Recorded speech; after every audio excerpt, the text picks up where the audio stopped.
فاطمہ چکی پیس رہی ہے، جھولے میں ہے حسین، آگے ملاکا جھولا جھولانا اچھا لگتا ہے، اچھا لگتا ہے۔ نعرہ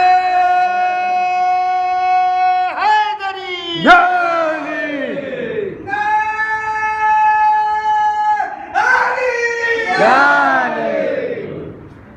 روز فرشتے بھیس بدل کر آتے ہیں در پر، ان کو علی کے گھر کا کھانا اچھا لگتا ہے، اچھا لگتا ہے۔ پڑھ کے یہ کلمہ دشمن دین پر وار کرو تم بھی، نادے علی پڑھنے سے نشانہ اچھا لگتا ہے، اچھا لگتا ہے۔ ٹرانسلیٹ کیا ہے۔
ابھی کی گفتگو کے لیے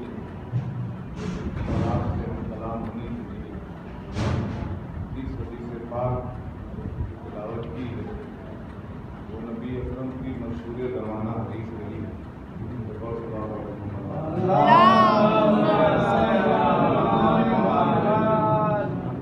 مشہور زمانہ و حدیث جو 3 لفظوں پر مشتمل ہے اور 3 لفظ اکٹھا ہو کے جملہ بنا اور وہی جملہ حدیث کی شکل میں ہمارے پاس موجود، اس کا سیدھا ظاہری ترجمہ یہ ہے: الصلاۃ معراج المومن، مومن کی معراج۔ معراج اسے کہتے ہیں کہ جو بلندی پر لے جائے یا کسی بلند مقام کو، کسی اونچائی کو، کسی اعلیٰ کو کہا جائے۔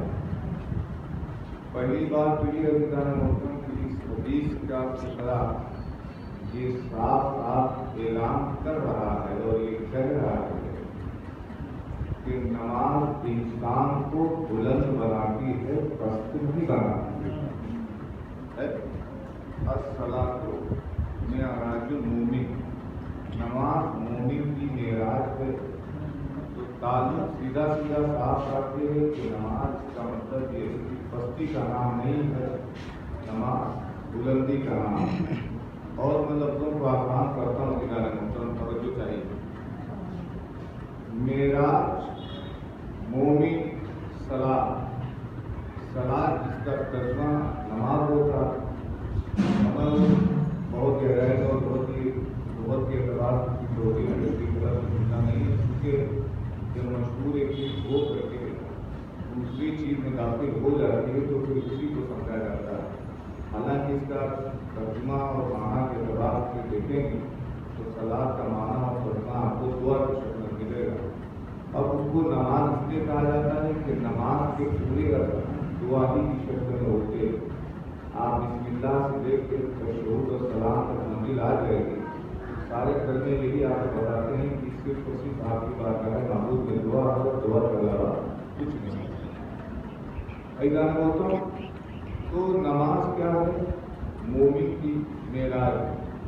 اس کا مطلب یہ ہے کہ یہ جملہ اور یہ حدیث یہ کتاب یہ ثابت کر رہا ہے کہ نماز انسان کو مومن بھی بناتی ہے نا؟ نماز انسان کو مومن بھی بناتی ہے، نماز انسان کو بلندی بھی عطا کرتی ہے۔ اچھا، کمال قدرت یہ ہے کہ اگر آپ وہاں سے ہٹ کے دنیا کے اعتبار سے فیصلہ کیجیے اور دیکھا جائے تو آپ اس کی میزان، اس کا توازن، اس کے وزن کو اگر ناپنا چاہتے ہیں تو آپ یہ بتائیے کہ کسی سے اگر کوئی تقابل کرنا ہے تو تقابل اسی وقت کرے گا کہ دونوں ایک جیسے ہو رہے ہیں۔ اگر دونوں ایک جیسے نہیں ہیں تو تقابل نہیں کیا جا سکتا۔ آپ یہ بتائیے، دودھ بھی بہنے والا لکوڈ آئٹم، پانی بھی بہنے والا لکوڈ آئٹم، تو کیا پانی کا تقابل دودھ سے کیا جائے گا؟ نہیں کیا جائے گا، ہے دونوں لکوڈ۔ آپ ابھی فرش پر ایک گلاس دودھ لیجیے اور ایک گلاس پانی لیجیے، آپ بکھیر دیجیے، دونوں بہنے لگے گا، دونوں بہ جائے گا، سمٹے گا نہیں، ہے نا؟ دونوں کے لکوڈ آئٹم میں بہے گا۔ لیکن آپ یہ بتائیے کہ کیا دودھ کا مقابلہ آپ پانی سے کریں گے؟ نہیں کر سکتے۔ آپ کو جب بھی مقابلہ کرنا ہے تو سامنے کا ایک جیسے ہونا ضروری ہے۔ میں اور آسان کرتا ہوں دیدار محترم، آپ کسی امیر کا مقابلہ کسی فقیر اور غریب سے نہیں کر سکتے۔ آپ جب بھی امیر کا مقابلہ کریں گے تو سامنے والی پارٹی کا امیر ہونا ضروری ہے۔ اب دونوں پارٹیاں اگر امیر ہے تب آپ مقابلہ کریں گے کہ ہاں یہ کروڑ پتی ہیں، یہ ارب پتی ہیں، یہ لکھ پتی ہیں، یہ کیا ہے، کون سے پتی ہیں، پتہ نہیں پتی ہیں کہ نہیں پتی ہیں، بات کو پتہ چلے گا۔ لیکن جب وہ کا مقابلہ تب نا، آپ اس کا مقابلہ اس بھیک مانگنے والے سے کریں تو دونوں ایک جیسے تو ہیں نہیں، مقابلہ نہیں ہو سکتا۔ آپ یہ بتائیے، تو یہ بات ہے کہ اگر کسی کا مقابلہ کرنا ہے تو اس کا ایک جیسا ہونا ضروری ہے۔ حدیث معصوم کا حدیث یہ کہہ رہی ہے کہ نماز مومن کی معراج ہے، اور معراج کا مطلب یہ ہوتا ہے کہ بلند کرے، معراج کا مطلب یہ ہوتا ہے کہ اونچا کرے، معراج کا مطلب یہ ہوتا ہے کہ آپ کو اعلیٰ کرے۔ آپ یہ بتائیے مجھے، پوری نماز پڑھنے کے بعد اگر چیک نہ کیا ہو تو آج غور سے کیجیے گا، پوری نماز پڑھنے کے بعد یہ بتائیے کہ نماز کے اندر کون سا ایسا عمل ہے جو آپ کو معراج دے رہا ہے؟ کوئی ہے ایسا عمل؟ کوئی عمل تو مجھے نہیں دکھائی دے رہا کہ ایسا عمل ہے جو آپ کو معراج دے رہا ہے۔ اور سب سے زیادہ نماز کے اندر اگر کسی چیز کو عظمت حاصل ہے تو اسے کہتے ہیں سجدہ۔ توجہ چاہ رہا ہوں، بہت آسان گفتگو کر رہا ہوں، آسان لفظوں میں آ کر بات نہیں کریں۔ نماز کے اندر اگر کوئی سب سے اہم رکن مانا جاتا ہے وہ ہے سجدہ۔ اب میں آپ سے پوچھنا چاہتا ہوں کہ کوئی انسان ایسا ہے جو کھڑے کھڑے سجدہ کرتا ہو؟ کوئی ہے؟ کوئی نہیں. بیٹھ کے سجدہ کرتا ہو نہیں ہے, لیٹ کے سجدہ کرتا ہو نہیں ہے. لیکن نماز کی شکل بدلنا اور ہے, سجدے کی شکل میں آنا اور, دونوں فرق ہے دلانے. آپ خدا نہ کرے اسی کوئی پرابلم ہو, نماز کی کنڈیشن لکھی گئی ہے کہ اگر آپ کے ساتھ یہ پرابلم ہے تو یہ والی سچویشن اپنا لیجیے, یہ پرابلم ہے تو اس کنڈیشن میں چلی آئی ہے. اگر آپ کھڑے کے نہیں تو بیٹھ کے نہیں تو اور بیٹھ کے, اور بیٹھ کے نہیں تو اور لیٹ کے, اور لیٹ کے نہیں تو بات اشاروں میں چلی آتی کہ نہیں آتی. وہ ساری کنڈیشن بنا جائیے گا. بحث سے جنرلی اور بیسک طور پر جو بات آپ کے سامنے تھوڑی سے سنیے گا. نماز مومن کی معراج ہے. کوئی نماز کا ایسا عمل نہیں دکھ رہا ہے کہ جو آپ کو بلند کر رہا ہو. نماز کے اندر سب سے اہم رکن, جو سب سے اہم چیز شمار کی جاتی ہے, وہ چیز کی جاتی ہے سجدہ. اب میں یہ پوچھنا چاہتا ہوں کہ کیا سجدہ کبھی دیکھا گیا کہ کھڑے ہو کے یا بیٹھ کے یا لیٹ کے کیا گیا؟ نہیں. یہ بات ہوتا آپ پلٹ کے یہی کہیں گے کہ سجدہ جب بھی کیا جاتا ہے اپنی جبین کو خم کیا جاتا ہے. اپنی پیشانی کو جب تک خم نہ کریں آپ کا سجدہ صحیح نہیں ہے. آپ مثلا کبھی کبھی کیا ہوتا ہے کہ جو لوگ گھٹنے کے یا کمر کے پرابلم میں ہیں وہ بیٹھ کے مسجدوں میں آپ نے دیکھا ہوگا بیٹھ کے نماز پڑھتے ہیں. اس پہ یہ بتائیے کہ کیا سجدہ اٹھ کے چلا آتا ہے یا آپ جھک کے جاتے ہیں؟ دونوں کنڈیشن آپ دیکھیے گا. کبھی کبھی ایسی بھی کنڈیشن آتی ہے کہ آپ کی گردن وہاں تک جا نہیں پاتی, آپ سجدہ اور اونچا کر دیتے ہیں. لیکن آپ یہ بتائیے کہ اس وقت بھی آپ کی زمین کو جھکانا پڑتا ہے کہ نہیں پڑتا؟ اس کا مطلب یہ ہے کہ نبی کیا فرما رہے ہیں کہ الصلاۃ معراج المومن, نماز مومن کی معراج ہے. اور اس کے اندر کوئی ایسا عمل نہیں ہے کہ جو آپ کو معراج کی بلندی یا اونچائی دکھا رہا ہو, بلندی پر لے جا رہا ہو. آپ کی بلندی کہاں آئی؟ سجدے کے اندر آئی. میں نے کہا یہ پروردگار دنیا کے اعتبار سے دیکھا جائے تو مقابلے کی کنڈیشن یہ آتی ہے کہ ایک جیسا ہونا ضروری, لیکن تیرے یہاں تو ایسا کوئی مقابلہ ہے نہیں. پروردگار اعظم نے کہا تم نے غور نہیں کیا, ہم اسی کو بلند کرتے ہیں جو ہمارے یہاں جھک کے آتا ہے. توجہ چاہ رہا ہوں, ہم اسی کو بلند کرتے ہیں جو ہمارے یہاں جھک کے آتا ہے. عزیزان محترم, آپ نے نماز کی کنڈیشن کو دیکھا. نماز کے سارے عمل میں ایک عمل ایسا ہے جسے سجدہ کہا جاتا ہے. سجدے میں انسان جھک کے جب کہہ دیتا ہے سبحان ربی الاعلی و بحمدہ, وہ معبود جو یہ دیکھ رہا ہے کہ میرا بندہ اتنا جھک گیا ہے کہ اس سے آخری حد نہیں ہو سکتی, تو یہ کیسے ہو سکتا ہے کہ ایک بندہ اتنا جھکے اور پروردگار اس سے نہ اٹھائے؟ ہو سکتا ہے؟ نہیں ہو سکتا. یہی وجہ ہے کہ نبی ارشاد فرما رہے ہیں کہ الصلاۃ معراج المومن, نماز مومن کی معراج ہے. اور میں آسان کرتا ہوں کہ مومن کی تعریف آپ نے سنی ہے نا. مومن کی تعریف کیا ہے؟ ہمارے اور آپ کے یہاں یہ مشہور ہے اور ہر دور میں مشہور رہی ہے بات. کوئی بھی بڑھیا عمل کر رہا ہو, ٹھیک ٹھاک کارک ہے, اچھا عمل کر رہا ہو, تو ہماری لغت میں, اپنی لغت اس سے ہم مومن کہتے ہیں کہ نہیں کہتے. کیا کہتے ہیں کہ بندہ بڑا مومن ہے. دیکھیے کہنے میں کوئی قباحت نہیں ہے. آپ کی نظر میں ہو سکتا ہے, ہماری نظر میں ہو سکتا ہے آپ مومن ہوں, آپ کی نظر میں ہو سکتا ہے ہم ہو سکتا ہے.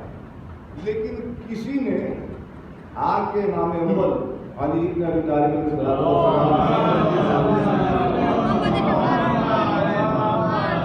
پوچھا تھا مولا مومن کی تعریف کیا ہے؟ کبھی کبھی کیا ہوتا ہے کہ انسان جو ایک دوسرے کو مومن کہہ دیتا ہے, کوئی گناہ نہیں, کوئی قبال کوئی اچھا عمل دیکھا, صاف ستھرا عمل دیکھا. اچھا کوئی نماز پڑھ کے آ رہا ہے, اسے آپ کیا کریے گا؟ کام اچھا ہی کیا ہے نا, مجلس میں آ رہا ہے, کام اچھا ہی کیا ہے نا, مجلس کے بعد جا رہا ہے تو ضرورت لے کے جا رہا, کام اچھا ہی ہے نا. یہ سارے عمل دیکھنے کے بعد آپ کیا کہیں گے؟ آپ کا فیصلہ یہی ہوا کہ بندہ ٹھیک, بندہ مومن, یہی ہے نا. لیکن جب امام سے پوچھا گیا میرے مولا آپ یہ بتائیے کہ مومن کی تعریف کیا ہے، مومن کسے کہتے ہیں؟ اور امام نے فرمایا کہ مومن وہ ہے کہ جو کہے اور ہو جائے، مومن وہ ہے کہ جو کہے اور ہو جائے۔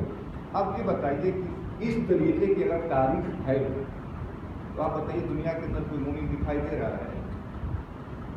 ہم لوگ بیٹھے ہوئے ہیں، میں آپ کی بات کیا کروں، میں اپنی بات کرتا ہوں، میں اپنی بات اپنی مجلس پڑھ کے اور میں اپنی زبان سے ایک بار لڑ کے کروڑ بار کہ نہیں ہوتا، جبکہ اللہ نے ہر انسان کے اندر اتنے کمالات رکھے ہیں کہ اگر انسان چاہے تو سارے کمالات کو حاصل کرنے کے بعد اس منزل پر پہنچ سکتا ہے جو چاہے وہ ہو سکتا ہے۔ اللہ نے انسان کے اندر اتنے کمالات رکھے ہیں، اور سب سے بڑا کمال آپ کو میں یقین دلاؤں کی جانا ہوتا ہوں، حدیث معصوم سب سے بڑا کمال یہ ہے کہ قدرت نے یہ نہیں کہا کہ اگر تمہیں پہچاننا ہے تو مجھے پہچانو، نہیں کہا۔ کوئی دعویٰ کوئی چیلنج آپ کو آپ سامنے رکھ رہا ہوں، کوئی ایسا آپ کو ثبوت نہیں ملے گا کہ جہاں یہ قدرت کہہ رہی کہ تم مجھے پہچانو۔ قدرت نے یہ کہا کہ اگر تم چاہتے ہو کہ مجھے پہچانو تو مجھے پہچاننے سے پہلے خود کو پہچانو۔ من عرف نفسہ فقط عرف ربہ، جس نے خود کو پہچانا وہی انسان رب کو پہچانے گا۔ اس کا مطلب ہے کہ وہاں اسے پہچاننے کی ضرورت نہیں ہے، آپ اپنے آپ کو چیک کریے اور اپنے آپ کو پہچانیے۔ آپ اپنے آپ کو پہچانیں گے تو آپ کو احساس ہوگا کہ پروردگار عالم نے آپ کے اندر کتنی چیزوں کو وصیت کیا ہے، کتنی چیزوں کو سمجھا ہے، آپ کو احساس ہو جائے گا۔ کیا فرمایا؟ مومن کی تعریف پوچھ رہے ہو نا، تو مومن اسے کہتے ہیں کہ جو مومن کہے وہ ہو جائے۔ اس نے پلٹ کے پوچھا مولا مومن کی تعریف یہ ہے؟ مولا نے فرمایا ہاں۔ کہا اس کا مطلب یہ کہ جو سامنے دیوار دکھ رہی تھی مٹی کی اینٹ کی، جو سامنے دیوار ہے، اسے مومن اگر کہے کہ سونے کی ہو جائے تو ہو جائے گی۔ مولا نے کہا سنو، اگر مومن اسے کہے کہ یہ دیوار سونے کی ہو جائے تو ہو جائے گی۔ یہ کہنا تھا کس کا؟ امیر المومنین کا۔ امام نے جب مومن کی تعریف کے ذکر سنایا تو اس کی آنکھوں نے دیکھا کھڑے کھڑے منظر کی وہ دیوار میں اپنی شکل بدلتی۔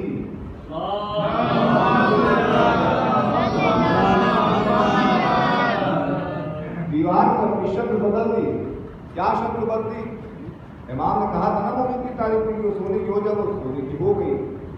یہ شخص بڑا پریشان کہ مولا ابھی تو آپ تعریف کر رہے ہیں نا، ابھی تو تعریف سمجھا رہے ہیں کہ مومن کی تعریف یہ ہے، یہ تعریف کرتے کرتے اس نے شکل کیسے بدل دی؟ اس سے پہلے میں بھی مومن کی تعریف کر رہا تھا، آپ نے سنایا مجھے تو میں وہی تعریف سن بھی رہا ہوں، لیکن مولا یہ کیسے ہوا کہ ابھی آپ نے تعریف مومن کی سنائی اور تعریف کرتے کرتے اس نے شکل بدل دی؟ امام نے فرمایا یہ مومن اور امیر المومنین کا فرق ہے کہ مومن ابھی کہے گا اور امیر المومنین ارادہ کرے گا۔ وہ حیدر حیدر حیدر حیدر حیدر حیدر حیدر نعرہ حیدری، نعرہ حیدری، لبیک یا علی، لبیک یا علی، لبیک یا علی، لبیک یا علی، لبیک یا علی، لبیک یا علی، لبیک یا حسین، لبیک یا حسین، لبیک یا حسین، لبیک یا حسین، نعرہ حیدری، نعرہ سلمان، کیا تعریف کی؟ مومن کی تعریف یہ ہے کہ مومن کے ہو جائے۔ اب اس کے بعد یہ تعریف کتابوں کے اندر مندرج ہے، اس کے بعد اب خود آدمی اپنے آپ کو چیک کرے گا۔ ہمارے سماج کے اندر سب سے بڑی پرابلم یہ ہے نگران محترم کہ ہم کبھی خود کو چیک نہیں کرتے، دوسرے کو ہی چیک کرتے ہیں، کبھی خود کے عیوب کے اوپر نظر نہیں جاتی۔